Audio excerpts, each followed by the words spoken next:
हाँ जी, तो आज के लेक्चर में हम बात करेंगे थर्मोडायनेमिक प्रोसेसेस के बारे में, यानी कि ऊष्मागतिकी प्रक्रियाएं क्या होती हैं, क्या क्या उनसे रिलेटेड क्वेश्चंस बन सकते हैं और क्या क्या उनसे संबंधित इंपॉर्टेंट चीज़ें हैं आपके एग्जाम के लिए जो आपको जाननी ज़रूरी है। तो सबसे पहले हम बात कर लेते हैं ऊष्मागतिकी प्रक्रियाएं जो होती है वो कुल मिलाकर हमें 5 तरह की जो प्रोसेस है वो देखने को मिलेंगी, जिनमें सबसे पहली होगी कांस्टेंट वॉल्यूम। अब ये सबसे पहली अगर मैं बोल रहा हूँ तो इसमें ऐसा कोई चक्कर नहीं है कि इनका एक ऑर्डर लगा हुआ है ना, कोई सी भी प्रोसेस को आप कोई से भी क्रम नंबर पे लिख सकते हैं। तो जैसा कि नाम से ही पता लग रहा है कांस्टेंट वॉल्यूम प्रोसेस, तो कांस्टेंट वॉल्यूम प्रोसेस का मतलब कांस्टेंट वॉल्यूम प्रोसेस का मतलब ऐसी प्रोसेस जिसके अंदर जो वॉल्यूम है वो क्या रहेगा, कांस्टेंट रहेगा। तो वॉल्यूम जो रहेगा इस प्रोसेस के अंदर वो क्या रहेगा, कांस्टेंट रहेगा। तो वॉल्यूम कांस्टेंट रहेगा तो एक इक्वेशन होती है जिसको हम लिखते हैं PV_n इक्वल्स टू कांस्टेंट। ठीक है, PV_n इक्वल्स टू कांस्टेंट। इस इक्वेशन में n की वैल्यू कितनी हो जाएगी, इनफाइनाइट। यदि वॉल्यूम कांस्टेंट है तो इस इक्वेशन में n की वैल्यू कितनी हो जाएगी, इनफाइनाइट। ये बात बहुत इंपॉर्टेंट है, आपको याद रखनी है। आपसे सवाल ये पूछा जा सकता है कि कांस्टेंट वॉल्यूम प्रोसेस के लिए ये जो n है, इस n को हम नाम देते हैं पॉलीट्रॉपिक इंडेक्स। क्या नाम देते हैं, पॉलीट्रॉपिक इंडेक्स। तो सवाल आपसे ये पूछा जा सकता है कि कांस्टेंट वॉल्यूम प्रोसेस के लिए n की वैल्यू कितनी होती है। n की वैल्यू होती है कितनी, इनफाइनाइट। तो यहाँ पर वॉल्यूम क्या हो जाएगा, कांस्टेंट हो जाएगा। तो PV_n इक्वल्स टू कांस्टेंट, एक इस इक्वेशन के अंदर n बराबर क्या रखना है, इनफाइनाइट। अच्छा, वॉल्यूम कांस्टेंट है, वॉल्यूम कांस्टेंट है तो इसका मतलब क्या होगा, आइडियल गैस इक्वेशन से अगर हम बात करें तो आइडियल गैस इक्वेशन के अकॉर्डिंग PV बराबर क्या होता है, nRT। और यहाँ पर अगर वॉल्यूम कांस्टेंट हो गया, n और r पहले ही कांस्टेंट है तो P समानुपाती हो जाएगा किसके, T के। P समानुपाती T के हो जाएगा, यानी कि इसको हम लिख सकते हैं P2/P1 इक्वल्स टू T2/T1, ये हम लिख सकते हैं। फिर एक ग्राफ बनता है जिसको कहते हैं PV ग्राफ। तो यदि हम PV ग्राफ बनाएंगे तो वॉल्यूम अगर कांस्टेंट है तो वॉल्यूम कांस्टेंट है तो इसके लिए जो ग्राफ बनेगा उसमें लाइन आएगी जो पैरेलल होगी किसके, इस P वाले एक्सिस के, यानी कि Y एक्सिस के पैरेलल होगी। तो ऐसे एक सीधी लाइन आएगी PV ग्राफ पर, किस प्रोसेस के लिए, कांस्टेंट वॉल्यूम। इस कांस्टेंट वॉल्यूम प्रोसेस को और क्या नाम देते हैं, आइसोकोरिक प्रोसेस नाम देते हैं। क्या नाम देते हैं, आइसोकोरिक। फिर हमने एक इक्वेशन पढ़ी थी जिसको हम कहते हैं फर्स्ट लॉ की इक्वेशन, है ना। वो इक्वेशन क्या होती है, delta Q equals to delta U plus delta W। वहाँ पर हमने पढ़ा था डेल्टा W जो है वो किसके बराबर होता है, P इंटू डेल्टा V के। डेल्टा V का मतलब क्या होता है, change in volume. Delta V का मतलब क्या होता है, चेंज इन वॉल्यूम। और ये जो प्रोसेस है कांस्टेंट वॉल्यूम प्रोसेस है, यानी कि वॉल्यूम में चेंज कितना है, 0। तो कांस्टेंट वॉल्यूम प्रोसेस के लिए वॉल्यूम में जो वर्क डन आएगा वो कितना आएगा, 0 आएगा। ये हमें याद रखना है, बहुत इंपॉर्टेंट है। कांस्टेंट वॉल्यूम प्रोसेस के लिए वर्क डन जो है वो कितना हो जाएगा, 0। प्रेशर डायरेक्टली प्रोपोर्शनल हो जाएगा किसके, टेम्परेचर के। n की वैल्यू कितनी हो जाएगी, इनफाइनाइट हो जाएगी। और जो ग्राफ बनेगा वो कैसा बनेगा, ये इस तरह का ग्राफ बनेगा जिसमें जो लाइन आएगी वो P एक्सिस के क्या आएगी, पैरेलल आएगी। ठीक है। अच्छा, अब कांस्टेंट वॉल्यूम प्रोसेस है तो यहाँ पर जो हीट है वो हीट डायरेक्टली किसके बराबर हो गई, वो इंटरनल एनर्जी के बराबर हो गई। हीट डायरेक्ट किसके बराबर हो गई, इंटरनल एनर्जी की बराबर हो गई। डेल्टा U हमने पता है, हमने बात की थी इसके बारे में कि डेल्टा U क्या होता है, इंटरनल एनर्जी। तो जो कांस्टेंट वॉल्यूम प्रोसेस है उसमें सिस्टम की हीट डायरेक्टली बराबर हो जाएगी किसके, इंटरनल एनर्जी के। और इंटरनल एनर्जी को कांस्टेंट वॉल्यूम पर हम क्या लिखते हैं, NCV डेल्टा T। क्या लिखते हैं, NCV डेल्टा T। तो कांस्टेंट वॉल्यूम प्रोसेस के लिए आपको क्या क्या बातें जाननी जरूरी है। सबसे पहला, n की वैल्यू कितनी होगी, इनफाइनाइट, ये पहला। दूसरा क्या हो गया, P डायरेक्टली प्रोपोर्शनल हो गया टेम्परेचर के। तीसरा क्या हो गया, ये ग्राफ। चौथा क्या हो गया, वर्क डन क्या हो गया, 0। पांचवा क्या हो गया, डेल्टा U की वैल्यू NCV डेल्टा T। और छठा क्या हो गया, जो हीट है वो डायरेक्टली इक्वल हो जाएगी किसके, चेंज इन इंटरनल एनर्जी। ठीक है। कांस्टेंट वॉल्यूम प्रोसेस को और क्या बोलते हैं, इसको आइसोकोरिक प्रोसेस भी कहते हैं। हिंदी में इसका क्या नाम होता है, हिंदी में इसको नाम देते हैं समआयतनिक प्रक्रम। उसके बाद दूसरी प्रोसेस की हम बात कर लेते हैं। दूसरी प्रोसेस कौन सी होती है, दूसरी प्रोसेस होती है कांस्टेंट प्रेशर, जिसको और हम क्या बोलते हैं, जिसको हम बोलते हैं आइसोबैरिक। और क्या बोलते हैं, इसको हम बोलते हैं आइसोपिस्टिक। और क्या नाम देते हैं, आइसोपिस्टिक। हिंदी में इसका नाम क्या होता है, समदाबीय प्रक्रम। इस प्रोसेस में जैसा कि आपको नाम से ही दिख रहा है कांस्टेंट प्रेशर है, तो प्रेशर क्या रहने वाला है, कांस्टेंट रहने वाला है। ठीक है, प्रेशर क्या रहने वाला है, कांस्टेंट रहने वाला है। और प्रेशर कांस्टेंट रहने वाला है, इसका मतलब इस इक्वेशन में n बराबर हमें क्या रखना है, 0 रखना है। इस इक्वेशन के अंदर n की वैल्यू कितनी होगी, 0 होगी, है ना। ये चीज़ हमें ध्यान रखनी है। ये पहली चॉइस मिल गई यहाँ पे, n की वैल्यू कितनी होगी, 0। तो P V N equals to constant है, तो यहाँ n 0 होगा तो क्या बन जाएगा, p बराबर कॉन्स्टेंट। फिर आइडियल गैस इक्वेशन से अगर बात करो तो आइडियल गैस इक्वेशन के अकॉर्डिंग पी वी बराबर क्या होता है, nRT। p अगर कॉन्स्टेंट है तो v प्रोपोर्शनल हो जाएगा किसके, टेम्परेचर के। यहाँ पर इक्वेशन आई थी p प्रोपोर्शनल टू टेम्परेचर, यहाँ हो जाएगा v प्रोपोर्शनल टू टेम्परेचर।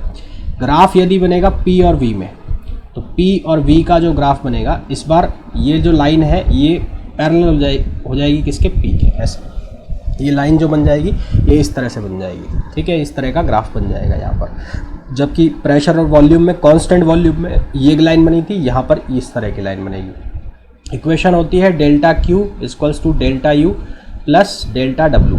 अब डेल्टा W जो है उसको हम क्या लिखते हैं, PdV, तो इसको हम क्या लिख देंगे, डेल्टा U प्लस PdV, और इसको NR डेल्टा T भी हम लिख सकते हैं। अब डेल्टा Q जो है, डेल्टा U हमेशा किसके बराबर होता है, NCV डेल्टा T के।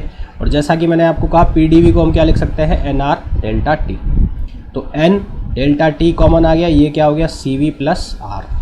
क्योंकि हमने पढ़ा है CP माइनस CV बराबर होता है R के, तो यहाँ से CP बराबर हो जाएगा CV प्लस R।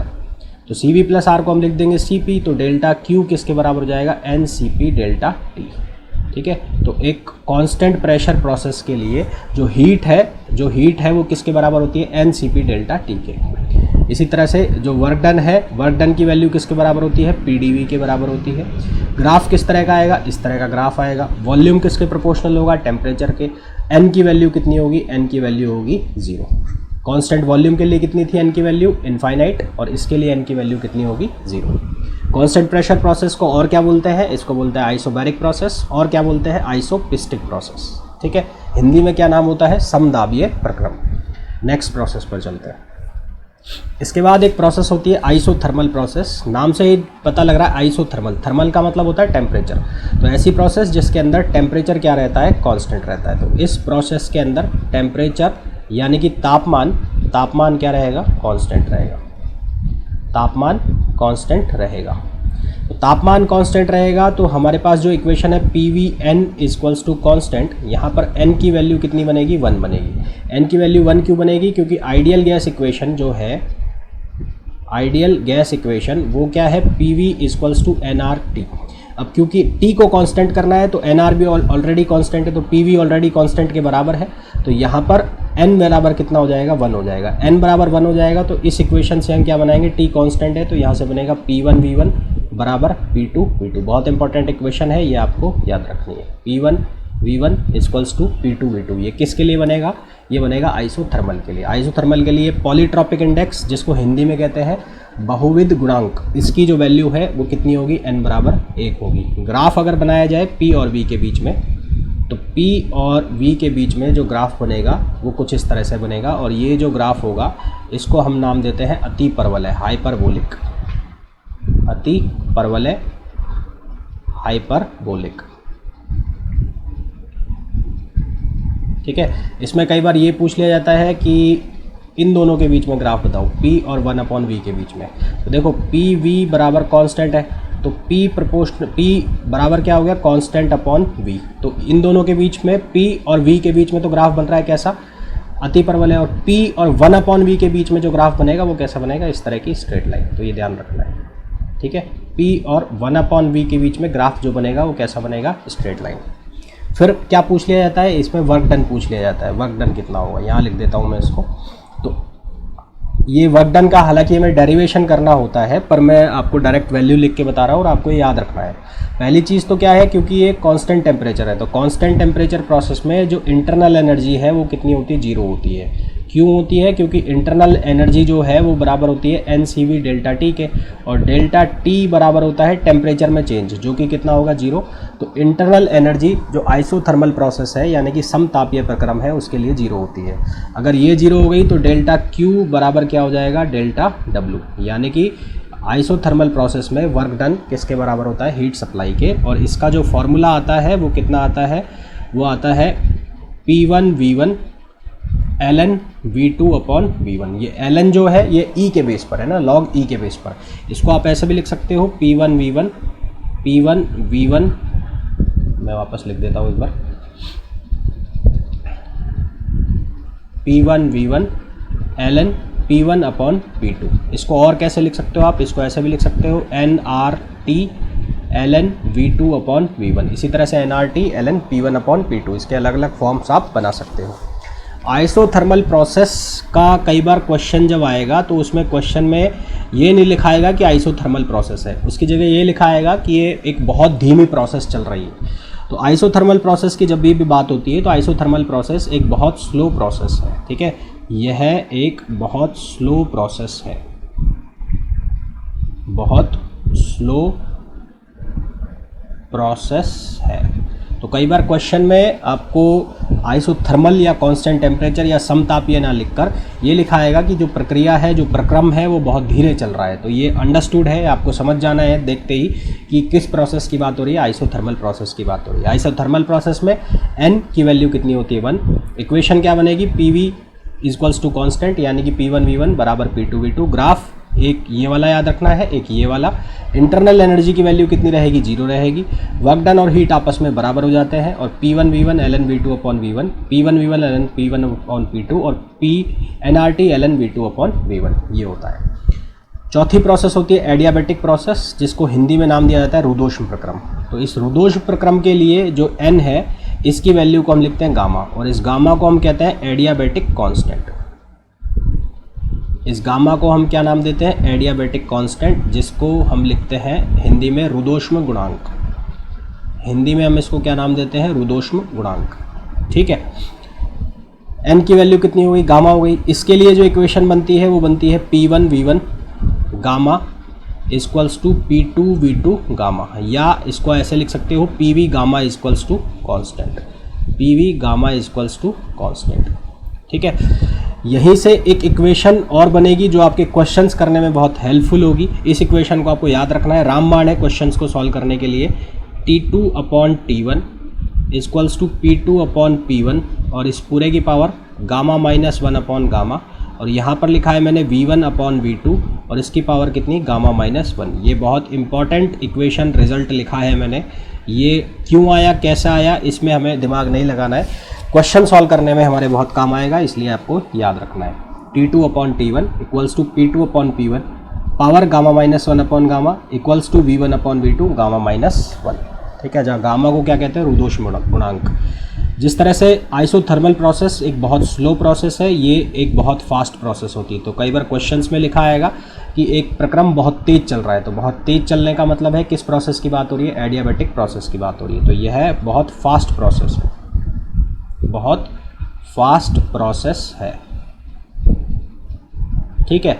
फिर उसके बाद एडियाबैटिक प्रोसेस इतनी फास्ट प्रोसेस होती है कि इसमें जो हीट है उसको एक्सचेंज होने का टाइम नहीं मिलता, तो इसमें जो हीट सप्लाई है या हीट रिजेक्शन है वो कितना रहता है, 0 रहता है। हीट सप्लाई या हीट रिजेक्शन जो है वो कितना रहता है, 0 रहता है। हीट सप्लाई और हीट रिजेक्शन जो है वो क्या रहता है, 0 रहता है। ये किस प्रोसेस में है, एडियाबैटिक प्रोसेस में। ध्यान रखना है, एडियाबैटिक प्रोसेस में हीट सप्लाई या हीट रिजेक्शन कितना रहता है, 0 रहता है, ठीक है। इसका मतलब डेल्टा Q बराबर होता है delta U plus del W, तो ये 0 हो गया, तो ये क्या बना, delta U plus delta W। तो यहाँ से डेल्टा W बराबर आ गया माइनस डेल्टा U के, यानी कि अगर हमें दोनों में से किसी एक भी वैल्यू पता है, डेल्टा U की या डेल्टा W की, तो उसकी नेगेटिव वैल्यू दूसरे के बराबर हो जाएगी। जब हम सॉल्यूशन निकालते हैं इसके वर्क डन का, तो वर्क डन की जो इसकी वैल्यू आती है वो आपको याद रखनी है, मैं लिख रहा हूँ P1 V1 minus P2 V2 upon gamma minus 1, या फिर इसको ऐसे भी लिख सकते हैं हम NR T1 minus T2 upon gamma minus 1। ये आपको याद रखना है, डायरेक्ट फार्मूला है, ये याद ही रखना पड़ेगा आपको, इसका कोई इलाज नहीं है, ठीक है। NR T1 minus T2 upon gamma minus 1, क्योंकि डेरिवेशन वाला पार्ट जो है वो हमें करना नहीं है और ना ही हमसे कोई पूछने वाला है, और वो इतने बड़े बड़े डेरिवेशन है कि उनको कराने का आप लोगों को कोई मतलब है नहीं, ठीक है। तो ये बात हो गई किसके लिए, रुदोष्म प्रक्रम के लिए बात हो गई, ठीक है। ये जो फार्मूले लिखे हैं मैंने, ये सभी फार्मूले एक्सपेंशन प्रोसेस के लिए। एक्सपेंशन प्रोसेस एक चीज़ होती है एक्सपेंशन और एक चीज़ होती है कंप्रेशन। पॉलीट्रॉपिक प्रोसेस के पहले मैं आपको बता दूं इन दोनों में अंतर। एक चीज़ होती है एक्सपेंशन और एक चीज़ होती है कंप्रेशन। तो एक्सपेंशन का मतलब क्या होता है? एक्सपेंशन का मतलब होता है वॉल्यूम का बढ़ना और प्रेशर का क्या होना, घटना, और टेम्परेचर का क्या होना, घटना। जबकि कंप्रेशन का मतलब क्या होता है? वॉल्यूम का घटना, प्रेशर का बढ़ना और टेम्परेचर का बढ़ना। तो ये जितने भी हमने फॉर्मूले लिखे हैं, चाहे वो एडियाबैटिक प्रोसेस में लिखे हैं, चाहे वो किस में लिखे हैं, आइसोथर्मल प्रोसेस में लिखे हैं, वो सब किसके लिए? एक्सपेंशन प्रोसेस के लिए। यदि उनको कंप्रेशन के लिए लिखना है तो उनको उल्टा उनके साथ क्या लगा देंगे? माइनस लगा देंगे, तो वो क्या हो जाएगा? कंप्रेशन। एक चीज़ रह गई कि एडियाबैटिक के लिए ग्राफ कैसा बनेगा। तो एडियाबैटिक के लिए जो ग्राफ बनेगा, पीवी का ग्राफ, वो ऐसा बनेगा। ये ठीक वैसे ही बनेगा जैसे किसका है? आइसोथर्मल का। ये भी कैसा होगा? ये भी अति परवलय होगा। कैसा होगा? अति परवलय। अब किसकी स्लोप ज़्यादा होगी, किसकी स्लोप कम होगी? जो आपको याद रखना है वो ये याद रखना है कि जो एडियाबैटिक प्रोसेस है, एडियाबैटिक प्रोसेस के लिए पीवी ग्राफ की स्लोप आइसोथर्मल के पीवी ग्राफ से गामा टाइम्स ज़्यादा होती है, गामा टाइम्स ज़्यादा होती है। ठीक है। उसके बाद कौन सी प्रोसेस है? पॉलीट्रॉपिक प्रोसेस है। तो पॉलीट्रॉपिक प्रोसेस ठीक वैसी ही होगी जैसा कि हमने रिजल्ट लिखा है किसके लिए? रुदोष्म प्रक्रम के लिए। तो पॉलीट्रॉपिक को हम क्या कहते हैं? बहुविध प्रक्रम कहते हैं। इसमें जो PVN है कांस्टेंट, तो यहाँ पर n की वैल्यू कितनी रहेगी? n ही रहेगी। यहाँ इक्वेशन बनेगी P1V1 n equals to P2V2 n। जिस तरह से वहाँ रिजल्ट लिखा T2/T1 equals to P2/P1, power वहाँ थी गामा-1/गामा, यहाँ लिखोगे n-1/n, और क्या लिखोगे? V1/V2 power n-1। ठीक है। ग्राफ ऐसा ही बनेगा जैसे यहाँ पर बना है। और क्या होगा? यहाँ पर एक चीज़ आएगी, हीट आएगी, है ना, जिसको हम बोलेंगे मोलर स्पेसिफिक हीट। तो इस स्पेसिफिक हीट का वॉल्यूम फार्मूला एक तो होती है कांस्टेंट प्रेशर पर, एक होती है कांस्टेंट वॉल्यूम पर। तो कांस्टेंट प्रेशर और कांस्टेंट वॉल्यूम के लिए हमें पता है कि हम उसको लिखते हैं, कांस्टेंट वॉल्यूम के लिए हम लिखते हैं उसको R/गामा-1। कांस्टेंट प्रेशर के लिए हम उसको लिखते हैं गामा R/गामा-1। यदि सिंपल मोलर स्पेसिफिक हीट की बात हो तो उसका हम फार्मूला लिखेंगे R/गामा-1 प्लस R/1 - n। ये फार्मूला हमें याद रखना है, हमें बहुत काम आएगा। 1 - n, जहाँ ये n है, ये n का मतलब क्या है? पॉलीट्रॉपिक इंडेक्स, जो कि मैंने आपको बताया। तो ये चीज़ें, ये बातें हमें याद रखने की ज़रूरत है प्रोसेसेस वाले क्वेश्चंस को सॉल्व करने के लिए। एक बार मैं वापस से आपको रिवाइज करा दूं। सबसे पहले हमने बात की किसकी? कांस्टेंट वॉल्यूम प्रोसेस की। कांस्टेंट वॉल्यूम यानी कि जिस पर वॉल्यूम कांस्टेंट हो, इंग्लिश में उसको क्या कहते हैं? आइसोकोरिक कहते हैं। हिंदी में इसका क्या नाम होता है? समायतनिक। इसमें आपको क्या क्या जानना है? n बराबर होता है इनफाइनाइट, प्रेशर प्रोपोर्शनल हो जाता है टेम्परेचर के, ग्राफ इस तरह का होता है, वर्क डन की वैल्यू 0 हो जाती है, डेल्टा Q बराबर डेल्टा U हो जाता है, डेल्टा U बराबर NCV डेल्टा T हो जाता है। इसमें एक बात ध्यान रखना, कहीं भी अगर लिखा है किसी क्वेश्चन में कि फिक्स है, फिक्स वर्ड अगर लिखा जाए, फिक्स्ड, तो फिक्स्ड वर्ड अगर लिखा आ रहा है तो इसका मतलब कौन सी प्रोसेस की बात हो रही है? कांस्टेंट वॉल्यूम की बात हो रही है। ठीक है। फिर उसके बाद दूसरी हमने पढ़ी कौन सी? Constant pressure. कांस्टेंट प्रेशर में प्रेशर को कांस्टेंट रखना है, n की वैल्यू 0 हो गई, ग्राफ इस तरह का हो गया, V प्रोपोर्शनल टू टेम्परेचर हो गया, हीट की वैल्यू हो गई NCP डेल्टा T के। उसके बाद आइसोथर्मल आया, आइसोथर्मल में टेम्परेचर क्या हो गया? कांस्टेंट, n की वैल्यू हो गई 1, P1V1 equals to P2V2, graph इस तरह का बन गया। डेल्टा U की वैल्यू इसके लिए कितनी हो गई? 0, यानी कि इंटरनल एनर्जी 0। ये किसकी वैल्यू हो गई? वर्क डन की, और हीट सप्लाई दोनों बराबर हो गए। एडियाबैटिक प्रोसेस जिसको हम रुदोष्म प्रक्रम कहते हैं, n बराबर हो गया gamma, P1V1 gamma equals to P2V2 gamma, PV gamma equals to constant. ये फार्मूला हमें रामबाण है, ये याद रखना है। T2/T1 equals to P2/P1 gamma minus one gamma, V1/V2 gamma minus one. इस प्रोसेस में जो बहुत तेज प्रोसेस होता है, डेल्टा Q की वैल्यू कितनी हो जाती है? 0। वर्क डन का फॉर्मूला किसके बराबर आ गया? P1V1 माइनस P2V2 अपॉन गामा-1 बराबर आ गया NR T1 minus T2 upon gamma minus one. Polytropic process similar है एडियाबैटिक प्रोसेस के। अब इसमें एक और चीज़ आपको ध्यान रखनी है, जब सभी जो प्रोसेस है उनके ग्राफ एक ही जगह पर दे दिए जाए, है ना। तो सभी प्रोसेस के ग्राफ एक ही जगह पर दे दिए जाए तो उनको हम कैसे बनाएंगे। सबसे पहले अगर मैं बनाऊं यहाँ पर P और ये आ गया V, तो कांस्टेंट प्रेशर के ग्राफ बनेंगे ये इस तरह से, और ये बनेगा कांस्टेंट वॉल्यूम का। तो ये लाइन तो हो गई कौन सी, n बराबर 0 वाली, और ये लाइन कौन सी हो गई, n बराबर इनफाइनाइट वाली। ये लाइन, फिर ये लाइन, और फिर ये लाइन। ये जो लाइन है इसको हम लिखेंगे PV इक्वल्स टू कॉन्स्टेंट, यानी कि PV इक्वल्स टू कॉन्स्टेंट मतलब ये कौन सी है, ये है आइसोथर्मल। ये कौन सी है, आइसोथर्मल। ये बीच वाली लाइन है PV gamma equals to constant, PVN equals to constant. ये कौन सी है, पॉलीट्रॉपिक। ठीक है, ये कौन सी, पॉलीट्रॉपिक। और ये सबसे लास्ट वाली जो है ये PV gamma equals to constant, ये कौन सी हो गई, ये हो गई एडियाबैटिक। एडियाबैटिक। और ये लाइन, ये इस तरह से प्रोसेस चल रहा है। ये प्रोसेस में एरो देखो आप, ये सब नीचे की तरफ जा रहे हैं। यहाँ पर ये एरो इस तरह से, यहाँ पर ये एरो इस तरह से। ये जो जोन होता है, यदि एरो इस तरह से आ रहे हैं नीचे की तरफ, एरो नीचे की तरफ आ रहे हैं, ध्यान से देखना इस चीज़ को, तो ये प्रोसेस कहलाते हैं एक्सपेंशन प्रोसेस। एक्सपेंशन प्रोसेस, ठीक है। अगर ये हॉरिजेंटल पे इस तरह से है तो ये इसको कहेंगे हीट सप्लाई, और अगर ये वर्टिकल पर इस तरह से नीचे से है तो इसको कहेंगे हीट रिजेक्शन। तो ये देखो, ये एरो नीचे की तरफ आ रहा है, इसको कहते हैं एक्सपेंशन प्रोसेस। ये जो परवलयाकार के जो वक्र बने हैं, ये जो हाइपरबोलिक वक्र बने हैं, इनमें सबसे ऊपर है आइसोथर्मल, फिर है पॉलीट्रॉपिक, और सबसे नीचे है एडियाबैटिक। सबसे इन सभी प्रोसेस में सबसे ऊपर है n बराबर 0 वाली। n बराबर 0 वाली लाइन कौन सी है, कौन सा कर्व कहते हैं इसको कौन सी प्रोसेस कहते हैं, इसको हम कहते हैं आइसोबैरिक। तो आइसोबैरिक प्रोसेस के अंदर किया गया कार्य, आइसोबैरिक प्रोसेस के अंदर किया गया कार्य मैक्सिमम होता है। कार्य कैसे निकालते हैं वो मैं आपको आगे बताता हूँ अभी। उसके बाद इन्हीं प्रोसेस को यदि उल्टा चला दें, ये इस प्रोसेस को पीछे खींच दो ऐसे, इस लाइन को पीछे खींचो यहाँ से, और इस लाइन को यहाँ से ऐसे खींचो, तो ये एरो अब चलेगा ऐसे उल्टे ऐसे। तो ये जो अब ये एरो ऊपर की तरफ बन गए, तो इसको हम लिखेंगे क्या, कंप्रेशन प्रोसेस। ये अब कौन सी प्रोसेस हो गई, कंप्रेशन हो गई। अब देखो ये जो लाइन है ये वाली और ये वाली, ये एक ही लाइन है दोनों। तो इसको जब मैंने पीछे बढ़ाया तो यहाँ पर जो एडियाबैटिक प्रोसेस है वो सबसे नीचे आ रही थी, अब एडियाबैटिक प्रोसेस क्या होगी, सबसे ऊपर आ जाएगी कंप्रेशन के अंदर। बीच वाली लाइन पॉलीट्रॉपिक की जो पहले थी वो अभी भी पॉलीट्रॉपिक ही रहेगी, और ये वाली जो लाइन है ये जो सबसे ऊपर थी एक्सपेंशन के अंदर, ये अब सबसे नीचे हो जाएगी। ठीक है, यानी कि ये कौन सी हो जाएगी, आइसोथर्मल की हो जाएगी। मैं एक बार आपको बता दूं वर्क डन हम कैसे निकालेंगे।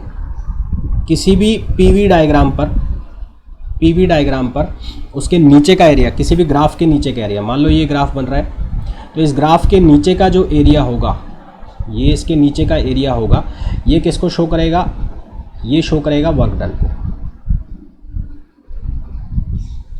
ठीक है, तो area of PV diagram, area of PV diagram ये किसके बराबर होगा, work done in a cycle. क्योंकि फर्स्ट लॉ कहता है, अकॉर्डिंग टू फर्स्ट लॉ के अकॉर्डिंग क्या होता है, उसका स्टेटमेंट क्या होता है, एक साइक्लिक प्रोसेस में सिस्टम को दी गई हीट किसके बराबर होती है, वर्क डन के बराबर होती है। एक साइक्लिक प्रोसेस में सिस्टम को दी गई हीट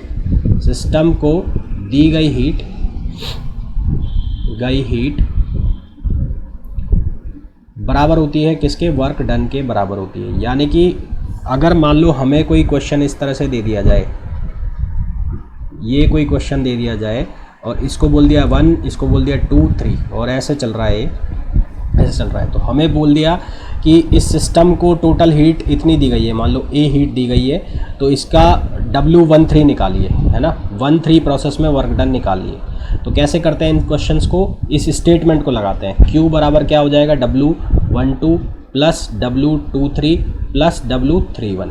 तो हमें क्या पूछा है, 1-3, तो 1-2 और 2-3 हमें दिया होगा क्वेश्चन में, Q हमें गिवन होगा, तो इस इक्वेशन को लगाएंगे और हम किसकी वैल्यू निकाल लेंगे, वर्क डन की वैल्यू निकाल लेंगे।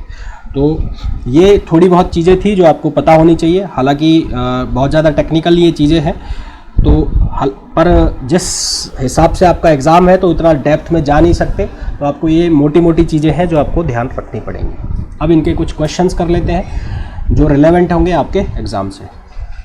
तो सबसे पहले ये क्वेश्चन हमें पूछा गया है, during an adiabatic process. Adiabatic process मतलब रुदोषम प्रक्रम, the pressure of a gas is found to be proportional to cube of its absolute temperature.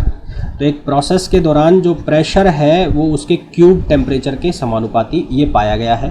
तो हमें बताना है Cp/Cv की रेशियो बताना है। तो Cp/Cv किसके बराबर होता है, गामा, यानी कि इनडायरेक्टली हमें किसकी वैल्यू पूछी है, गामा की वैल्यू पूछी है। ठीक है, इसको सॉल्व कैसे करेंगे, मैंने एक इक्वेशन बताई थी, मैंने कहा था रामबाण है, इसको याद रखना। तो T2/T1 equals to P2/P1 power gamma -1 upon gamma और V1/V2 गामा -1। तो हमें P और T में चाहिए तो हम ये वाला रिलेशन पकड़ेंगे, ये वाला।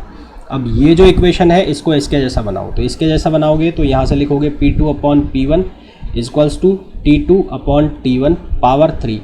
तो हमें इसके जैसा बनाना है तो T2/T1 किसके बराबर हो जाएगा, P2/P1 पावर 1/3। इन दोनों को कंपेयर करेंगे, तो यहाँ से गामा -1 अपॉन गामा को मैं किसके बराबर लिख दूंगा, 1/3 के। क्रॉस मल्टीप्लाई करेंगे तो 3 गामा -3 और इक्वल्स टू गामा। ये इधर आएगा तो कितना बनेगा, 2 गामा, ये इधर आएगा प्लस का हो जाएगा, तो गामा इक्वल्स टू कितना हो जाएगा, 3/2, जो कि ऑप्शन कौन सा है, डी ऑप्शन है। तो इसमें जो हमें ऑप्शन दिए गए हैं उनमें से डी ऑप्शन इसके लिए करेक्ट आंसर होगा। ठीक है, लग रहा होगा एक बार ये देखने में, पढ़ने में कि टफ चल रहा है, बहुत समझ में नहीं आ रहा है, पर इसको एक बार दोबारा से देखोगे, इसको नोट्स बना के लिखोगे तो बहुत इजीली समझ में आ जाएगा। मैं खुद मान रहा हूँ कि थोड़ी बहुत ज़्यादा ये टेक्निकल चीज़ें हैं, तो हो सकता है आपने नहीं पढ़ी हो, इन चीज़ों को कभी नहीं पढ़ा हो, फिर भी एग्ज़ाम अगर हम दे रहे हैं तो एग्ज़ाम के लिए हमें आनी चाहिए। ठीक है, नेक्स्ट क्वेश्चन पर चलते हैं। दूसरे क्वेश्चन में हमें बोला है 1 mole of N ideal gas. तो मोल को कितना दिया है, 1 मोल दिया है। ठीक, गामा की वैल्यू दी है हमें 1.4। तो गामा की वैल्यू कभी भी 1.4 दिखे तो इसको आप फ्रैक्शन में लिखना चाहो तो इसको फ्रैक्शन में लिख सकते हैं 7/5। एडियाबेटिकली कंप्रेस हो रही है, अब देखो कंप्रेस हो रही है, यहाँ पर इस वर्ड को ध्यान रखना, कंप्रेस हो रही है ये।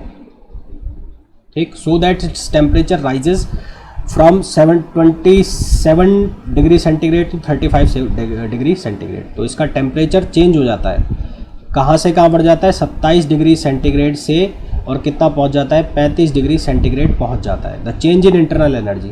अब इंटरनल एनर्जी में जो चेंज था उसका फॉर्मूला पढ़ा था हमने, जो वर्क डन और इंटरनल एनर्जी, वो कितना था, वो था NR delta T upon gamma -1। इसको ऐसे लिखा था हमने NR T1 - T2 upon gamma -1, इस तरह से लिखा था। ठीक है, और ये था माइनस के साथ, वर्क डन आया था प्लस में, और ये किसके साथ था, माइनस के साथ। पर ये किसके लिए था, एक्सपेंशन प्रोसेस के लिए।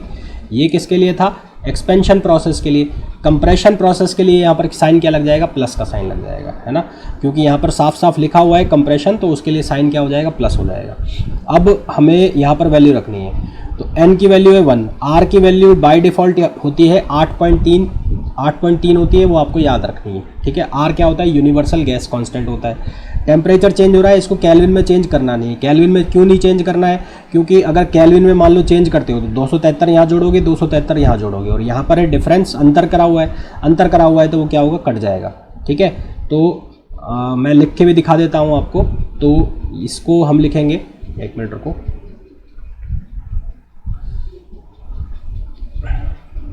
T1 - T2 है ये, तो इसको आप लिख लो 27 + 273 माइनस 35 + 273, ऐसे करके लिखोगे, और अपॉन गामा -1। तो गामा को क्या लिख लेंगे, 7/5 -1, ये लिख लेंगे। अब देखो यहाँ पर ये माइनस है, माइनस माइनस प्लस आएगा, और क्योंकि कंप्रेशन है तो उसमें हमें प्लस ही लेना है। तो इसको जब सॉल्व करोगे तो हमारे पास आंसर आ जाएगा कितना, 166 जूल। कितना आंसर आ जाएगा, 166 जूल, जो कि ऑप्शन हो जाएगा कौन सा, सेकंड ऑप्शन हो जाएगा।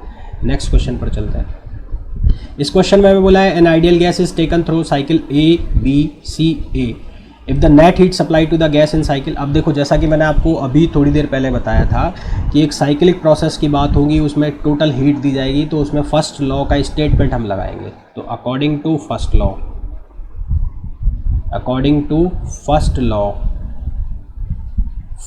क्या कहता है, एक साइक्लिक प्रोसेस में सिस्टम को दी गई हीट किसके बराबर होती है, वर्क डन के। साइक्लिक प्रोसेस का मतलब क्या होता है, जहाँ से चले घूम फिर कर वापस वहीं आ जाए, तो उसको क्या कहते हैं, साइक्लिक प्रोसेस।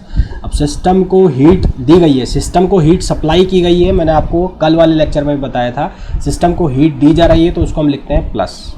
तो यहाँ 5 हो गया। अब ये कुल वर्क के बराबर हो गया। कुल वर्क कितनी प्रोसेस के बराबर होगा, ए से बी, तो इसको लिखोगे WAB, फिर B से C, तो इसको लिखोगे WBC, और फिर C से A, तो इसको लिखोगे WCA।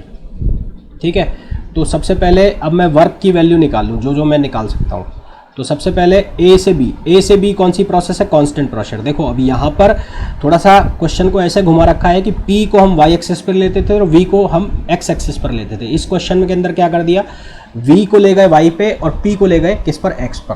तो उस हिसाब से चेंज हो जाएगा मामला। तो ये जो प्रोसेस है AB, तो AB जो प्रोसेस है ये कौन सी प्रोसेस हो गई, कांस्टेंट प्रेशर। तो कौन सी प्रोसेस हो गई, कांस्टेंट प्रेशर। तो कांस्टेंट प्रेशर में जो वर्क डन होता है वो किसके बराबर होता है, PdV, यानी कि pressure into change in volume. तो प्रेशर कितना दे रखा है, देखो यहाँ लिखा हुआ है 10। वॉल्यूम में चेंज कितना हो गया, यहाँ पर है 2 और यहाँ पर 1, तो 2 माइनस 1 कितना हो जाएगा, 10 ही रह जाएगा। ठीक है, तो ये तो आ गया किस में, ये आ गया AB प्रोसेस में। और BC जो प्रोसेस है, BC प्रोसेस कौन सी प्रोसेस है, कांस्टेंट वॉल्यूम। तो BC जो प्रोसेस है ये प्रोसेस है कांस्टेंट वॉल्यूम। और कांस्टेंट वॉल्यूम प्रोसेस में हमने अभी बात की थी कि जो वर्क डन है कितना होता है, 0। हमसे पूछा किस में, CA में पूछा है, तो यहाँ पर ये वैल्यू डाल दे। तो 5 WAB की वैल्यू कितनी आ गई, 10, और BC कितना हो गया, 0। तो WCA निकालना है। तो WCA कितना हो जाएगा, 5 माइनस 10, और आंसर आ जाएगा हमारे पास -5 जूल। कितना आंसर आ जाएगा, -5 जूल, जो कि ऑप्शन कितना हो गया, A हो गया। ठीक है, नेक्स्ट क्वेश्चन पर चलते हैं। अब इस क्वेश्चन में बोला है work done by the system in a closed path ABC। अब मैंने आपको बताया था कि PV डायग्राम का जो एरिया है वो किसके बराबर होता है, वर्क डन के बराबर होता है। तो एरिया ऑफ डायग्राम, तो ये जो डायग्राम है ये कैसा एरिया बना रहा है, ये ट्राइंगल बना रहा है। तो ट्राइंगल का एरिया किसके बराबर होता है, half into base into height, half into base into height, 1/2 आधार गुणा ऊंचाई। तो आधार क्या बन गया, ये बन गया ये। तो यहाँ से यहाँ तक आधार कितना हो गया, ये V2 है, ये V1 है, तो कितना हो जाएगा, V2 माइनस V1। और ऊंचाई कितनी हो जाएगी, ये ऊंचाई हो गई, तो ऊंचाई कितनी हो जाएगी, P2 माइनस P1। तो एरिया किसके बराबर होता है, वर्क डन के। तो वर्क डन किसके बराबर हो जाएगा, 1/2।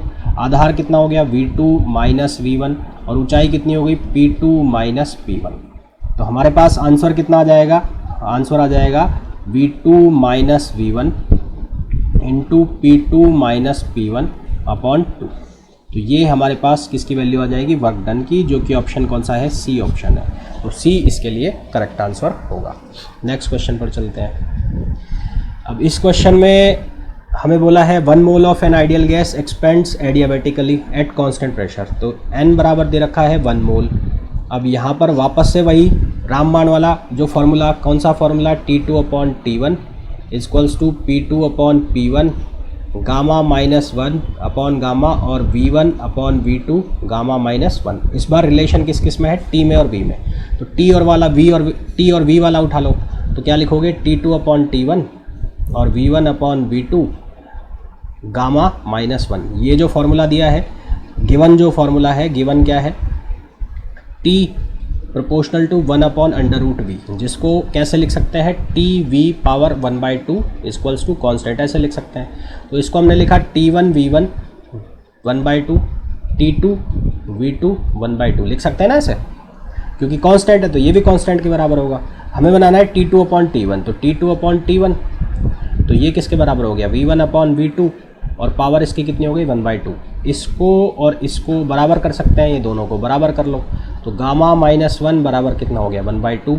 तो गामा बराबर कितना हो गया, 1 + 1/2, तो ये कितना हो गया, 3/2। तो सॉल्व करा, कितना आ गया, 1.5। तो हमारे पास जो आंसर आ जाएगा वो कितना आ जाएगा, 1.5 आंसर आ जाएगा। नेक्स्ट क्वेश्चन पर चलते हैं। अब ये जो सवाल है इसमें हमें बोला है a motor car tyre has a pressure of 2 atmospheric pressure. जो गाड़ी का टायर है, गाड़ी के टायर का प्रेशर दिया हुआ है 2 एटमॉस्फेरिक, P1 बराबर दिया हुआ है 2 एटमॉस्फेरिक, है ना, at 27 degree centigrade, 27 degree centigrade. Suddenly burst, 27 को केल्विन में बदलोगे तो कितना हो जाएगा, 300 केल्विन हो जाएगा। केल्विन में कैसे बदला है, 27 प्लस 273 और 300 केल्विन। देखो जब डिफरेंस दे रखा होगा तब चाहे आप केल्विन में बदलो चाहे मत बदलो, कोई असर नहीं पड़ेगा आंसर पर अगर हमें रेशो में निकालना है यानी कि भाग में निकालना है, गुणा में निकालना है, तो आपको डिग्री सेंटीग्रेड को केल्विन में बदलना ही पड़ेगा, ध्यान रखना, नहीं तो क्वेश्चन गलत हो जाएगा। सडनली बस्ट, मैंने कहा था जब भी सडनली वर्ड लिखा जाए इसका मतलब प्रोसेस कौन सी है, एडियाबेटिक। तो ये प्रोसेस कौन सी है, एडियाबेटिक प्रोसेस है, एडियाबेटिक प्रोसेस है। Cp/Cv की जो वैल्यू है वो 1.4 यानी कि गामा बराबर दे रखा है कितना, 7.5। रिजल्टिंग टेम्परेचर बताना है। वो टायर अचानक फट गया मतलब उसका जो प्रेशर है वो अब अचानक फटा है यानी कि उसमें से हवा निकल रही है, हवा निकल कर कहाँ जाएगी, एटमॉस्फेयर में, और एटमॉस्फेरिक प्रेशर की जो आइडियल वैल्यू होती है वो कितनी होती है, 1 एटमॉस्फेरिक, यानी कि 1 एटमॉस्फेरिक। तो T2 की वैल्यू हमें निकालनी है। इसके लिए हम कौन सा फॉर्मूला यूज़ करेंगे, रामबाण। T2/T1 equals to P2/P1 power gamma -1 gamma, ठीक है। T1 की वैल्यू कितनी है, 300 केल्विन, निकालना क्या है, T2, तो ये हो गया 300। अच्छा अब P2 की जो वैल्यू है, P2 कितना हो गया, 1 हो गया, P2 हो गया 1, और ये कितना हो गया 2, और ये कितना हो गया 7.5, 7/5 -1/7/5। अब मैं इसको सॉल्व नहीं कर रहा हूँ, इसको जब आप सॉल्व करोगे तो यहाँ पर सॉल्व करने के बाद जो वैल्यू आएगी वो आएगी केल्विन में, और वो आएगी लगभग 246 के आसपास आएगी, ये आएगी केल्विन में। इसको डिग्री सेंटीग्रेड में हमें कन्वर्ट करना पड़ेगा, तो इसको माइनस करेंगे हम 273 में से, 273 में से इसको माइनस करेंगे तो ये 246, तो 13 में से 6 गए 7, तो यहाँ पर हमारे पास आंसर आ जाएगा, वो आ जाएगा -27 डिग्री सेंटीग्रेड, ठीक है। कितना आ जाएगा, -27 डिग्री सेंटीग्रेड। केल्विन को हमें डिग्री सेंटीग्रेड में कन्वर्ट करना है तो इसको घटाना पड़ेगा किस में से, 273 डिग्री सेंटीग्रेड में से, तो ये बन जाएगा किस में, डिग्री सेंटीग्रेड में, ठीक है। तो आंसर कितना आ जाएगा, 27 डिग्री सेंटीग्रेड, सी आंसर जो आ जाएगा। अच्छा एक चीज़ आप ध्यान रखना कि एक क्वेश्चन ये भी बन सकता है कि जब टायर फटता है तो जो टेम्परेचर है वो गिरता है। आप देख रहे हो यहाँ पर भी कि पहले टेम्परेचर प्लस में था, फिर टेम्परेचर किस में हो गया, माइनस में हो गया। तो सिलेंडर का फटना या टायर का फटना, ये जो प्रोसेस होती हैं ये कौन सी प्रोसेस होती है, रोदोष्म प्रक्रम होते हैं, एडियाबेटिक प्रोसेस होते हैं। और इनके बाद सिलेंडर फटना या टायर फटने के बाद उसके जस्ट पास वाला जो एरिया होता है वहाँ का टेम्परेचर घट जाता है, कम हो जाता है। क्यों हो जाता है, क्योंकि वो जो प्रोसेस होती है एक्सपेंशन प्रोसेस होती है, और मैंने आपको बताया था एक्सपेंशन प्रोसेस के अंदर वॉल्यूम बढ़ता है जबकि प्रेशर और टेम्परेचर क्या होता है, कम हो जाता है। नेक्स्ट क्वेश्चन पर चलते हैं। इस क्वेश्चन में मैं बोला है 1 mole of ideal mono atomic gas, तो n बराबर है 1। मोनो एटॉमिक गैस, देखो जी कल मैंने आपको बताया था कि गामा और डिग्री ऑफ फ्रीडम में रिलेशन होता है 1+2/f। फिर मैंने आपको ये भी बताया था degree of freedom mono atomic के लिए कितने होते हैं, 3 होते हैं। तो यहाँ से आप निकाल सकते हो 1+2/3, तो गामा की वैल्यू निकल के आती है कितनी, 5/3। तो आपको दो इन्फॉर्मेशन यहाँ से मिल गई, एक तो n बराबर 1 है, मोल कितना है 1, और मोनो एटॉमिक गैस है यानी कि गामा की वैल्यू कितनी है 5/3। यहाँ पर बोला है स्लोली एक्सपेंड हो रही है, एक्सपेंड स्लोली होने का मतलब हो गया कि कौन सी प्रोसेस आइसोथर्मल है। पर आइसोथर्मल तब होती जब इसका टेम्परेचर कांस्टेंट रहता, पर यहाँ पर तो टेम्परेचर भी गिर रहा है, तो इसको हम नहीं बोल सकते। यहाँ पे स्लोली जरूर लिखा है पर यहाँ पर टेम्परेचर दिखाया हुआ है, साफ साफ क्वेश्चन में वेरी कर रहा है, तो कुछ अलग ही कहानी लिखी हुई है। क्या कहानी लिखी हुई है, P/V बराबर कॉन्स्टेंट, ये कोई ऐसी प्रोसेस है, यानी कि प्रोसेस कुछ ऐसे है PV-1 इक्वल्स टू कॉन्स्टेंट, इस तरह की प्रोसेस है। तो इसके लिए हमें हीट सप्लाई निकालना है, तो हीट सप्लाई जो है वो बराबर होती है NC∆T के। तो अब यहाँ पर ना तो कांस्टेंट वॉल्यूम पर है और ना कांस्टेंट प्रेशर पर है, तो C की वैल्यू हमें चाहिए। अब C के लिए मैंने आप लोगों को एक फार्मूला बताया था कि जो मोलर स्पेसिफिक हीट का फार्मूला है R/Γ-1 प्लस R/1 - N। अब जो हमारी प्रोसेस होती है PV-N equals to constant, process के लिए हम ये लॉ यूज़ करते हैं। तो यहाँ से इनको कंपेयर करो तो N की वैल्यू कितनी मिल रही है, -1 मिल रही है। अब N की वैल्यू को यहाँ पर पुट कर दोगे और गामा की वैल्यू को पुट कर दोगे तो R/ ये कितनी वैल्यू 5/3 -1 प्लस R/1 - 1 प्लस हो गया 2, तो ये कितना हो जाएगा, 3 ऊपर पहुँच जाएगा, 3R/5 - 3 कितना होगा 2, और ये हो जाएगा R/2। तो इसको सॉल्व करोगे तो कितना आ जाएगा, 2R आ जाएगा। भाई 2 कॉमन आ जाएगा, 3 और 1 4, तो कट जाएगा 2R। तो C की वैल्यू होगी कितनी, 2R। n की वैल्यू कितनी है 1 है, तो q की वैल्यू कितनी हो जाएगी 1 × 2r और डेल्टा t कितना हो गया t, तो आंसर कितना आ जाएगा 2rt, जो कि ऑप्शन कौन सा हो गया, ए ऑप्शन हो गया। तो हमारे पास इसके लिए करेक्ट आंसर क्या आ जाएगा, ए इसके लिए करेक्ट आंसर होगा। फिर पूछा है work done by the gas is maximum when it expends. देखो ये ग्राफ बनाया हमने, ये ग्राफ हमने बनाया था, तो एक्सपेंड करने पर हमारे पास ये प्रोसेस बना था। ये n बराबर किसके लिए था, 0 के लिए, और ये बराबर था n बराबर इनफाइनाइट के लिए। ये p था, ये v था। हमने कहा था कि ग्राफ के नीचे का एरिया किसको बताएगा, उसके वर्क डन को बताएगा।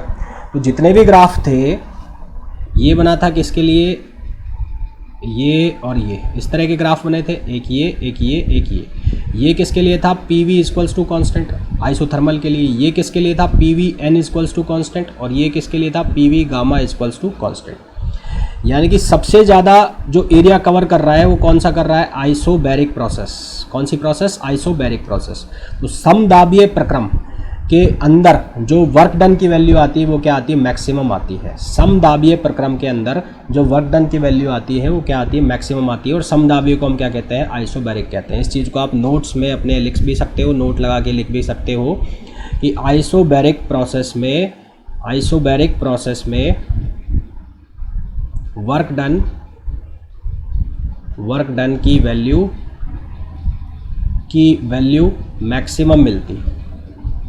मैक्सिमम मिलती है।